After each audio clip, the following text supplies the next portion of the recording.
నమస్తే 65 చేద్దామని ప్రిపేర్ చేస్తున్నాను. అది ఫస్ట్ కాలీఫ్లవర్ చిన్నది తీసుకొని ఉడకబెట్టి వాట్ చేసి పక్కన పెట్టుకున్నాము. అల్లం వెల్లుల్లి పేస్ట్, తర్వాత గరం మసాలా పౌడరు కొద్దిగా,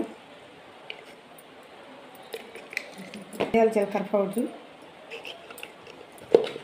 కారం 1 స్పూను, కార్న్ఫ్లవర్, శనగపిండి 1 స్పూను, సాల్ట్ కొద్దిగా వేసుకోవాలి.